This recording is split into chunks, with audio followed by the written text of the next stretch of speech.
Have you ever stumbled upon a television show that seemed just too outrageous to be real? Have you heard of a concept so controversial that it sent shockwaves through the entertainment world? Heil Honey, I'm Home is exactly that. A British sitcom that takes an unthinkable idea and turns it into a reality. Facts First presents Heil Honey, I'm Home's writer speaks out on his controversial series. In extremely poor taste. Heil Honey, I'm Home was no ordinary sitcom. The show portrayed Adolf Hitler and Eva Braun as an everyday couple living next to Arnie and Rosa Goldenstein, a Jewish couple. The outlandish concept was born out of the desire to take the very essence of conflict and comedy and put it into an absurd context. The creators sought to mimic the style of 1950s sitcoms, resulting in a pilot episode that aired on the Galaxy Channel in September 1990. So who was behind this ill-conceived venture? Geoff Atkinson, a seasoned writer known for working on shows like The Two Ronnies and Spitting Image, was the pen behind the script. This show was produced by Noel Gay Television and filmed at renowned studios like Pinewood and Brave Film Studios. But the decision to create a show around the world's foremost anti-Semite living next to a Jewish couple was certainly an idea that stood out, and not in a good way. The show is part of the Galaxy Comedy Weekend, an initiative by British Satellite Broadcasting, BSB, which later merged with Sky Television. It might have seemed like the next big war sitcom, but public outcry soon took over. While only a small percentage of the nation saw the show due to BSB's limited subscribers, one didn't need to watch it to be offended. The very mention of a comedy about Hitler was enough to spark outrage, leading to the show's swift cancellation after just one episode. Even though further episodes were filmed, they never saw the light of day. Footage from these unaired episodes remains tightly held, sparking curiosity and speculation among TV enthusiasts. For some, the show may not appear as shockingly bad as it has been portrayed, but the portrayal of Hitler as an anti-hero within the prolonged format of a 25-minute episode proved to be a misguided and controversial concept. Looking back, the show's missteps are evident. Its attempt to trivialize Nazism and imitate the neighbor conflicts seen in U.S. sitcoms fell flat.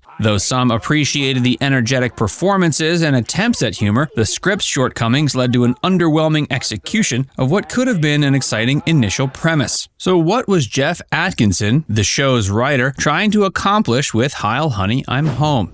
Geoff Atkinson's misguided intentions. In a revealing 2017 interview with Entertainment Weekly, Geoff Atkinson, the UK-based creator of the notorious show, discussed his intentions and the controversial conception of the sitcom. He explained that the idea for the show was conceived quickly and with a sense of wanting to create something original and high concept. He saw it as an opportunity to laugh at bullies, particularly Hitler, and sought to create a satire that could carry off a real flair. Atkinson shared his goals in creating the show, emphasizing his desire to lampoon the sitcom genre while also targeting tyrants like Hitler. He wanted the show to reflect a genuine 1950s sitcom feel, likening it to the producers and aiming for a fine balance between shock and laughter. But he acknowledged that it fell short, describing the final product as corny and lamenting the lack of subtlety and intelligence in the execution. Reflecting on the portrayal of Hitler, Atkinson mentioned that while he was concerned about making fun of such a monster, he felt it was necessary to debunk and destroy the image of the dictator rather than fearing him. Despite the sensitivity of the subject, he maintained there was a sense of wanting something fresh at the time and that he aimed for a product he could defend.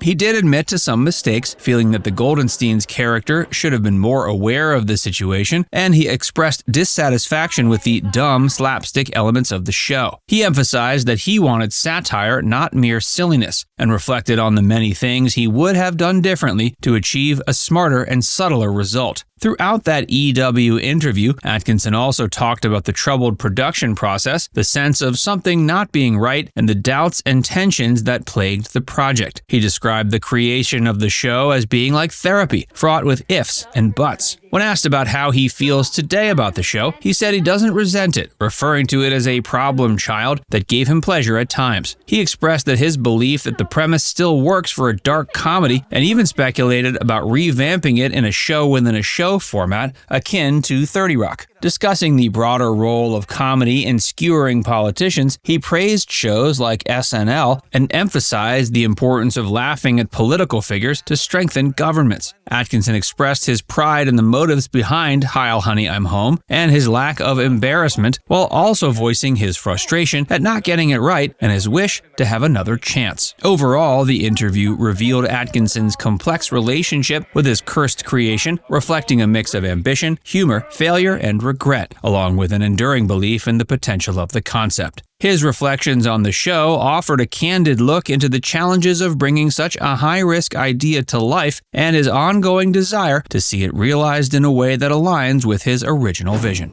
Other examples of controversial shows. The groundbreaking sitcom All in the Family, which aired from 1971 to 79, was praised for its willingness to tackle social and political issues head-on, but also drew criticism for its portrayal of bigotry, racism, and sexism through the character Archie Bunker. Though the character's prejudices were meant to be lampooned, not all viewers saw it that way. In contrast, The Secret Diary of Desmond Pfeiffer, which aired in 1998, faced protests over what many perceived as a trivialization of slavery and racial issues. This short-lived sitcom was set during the American Civil War and focused on Abraham Lincoln's fictional black English butler. Controversy also erupted around Schemo, a Nickelodeon Latin American production from 2006 to 2007, which featured characters wearing stereotypical Asian attire. Accusations of cultural insensitivity followed the show. ABC's Work It, which aired in 2012, featured two men dressing as women to get jobs. Many viewers found the premise offensive, accusing it of reinforcing harmful stereotypes about gender roles and transgender people. Created by Seth MacFarlane, Dads, which aired from 2013 to 2014, was criticized for relying on racist and sexist stereotypes, particularly in its portrayal of Asian and female characters. The 2018 revival of the classic sitcom Roseanne, originally airing from 1988 to 97, was mired in controversy when its lead star, Roseanne Barr, posted a racist tweet leading to the show's cancellation. Finally, the drama series 13 Reasons Why, which aired from 2017 to 2020, generated controversy for its depiction of sensitive topics such as suicide and sexual assault. Some felt that it glamorized these issues rather than providing a thoughtful examination. These shows highlight the delicate line that creators must tread in television production. While pushing boundaries and challenging societal norms can lead to engaging and thought-provoking content, missteps can cause offense and lead to public backlash. Now it's time to hear from you. What's your thoughts on Heil Honey, I'm Home? Let us know in the comments section below.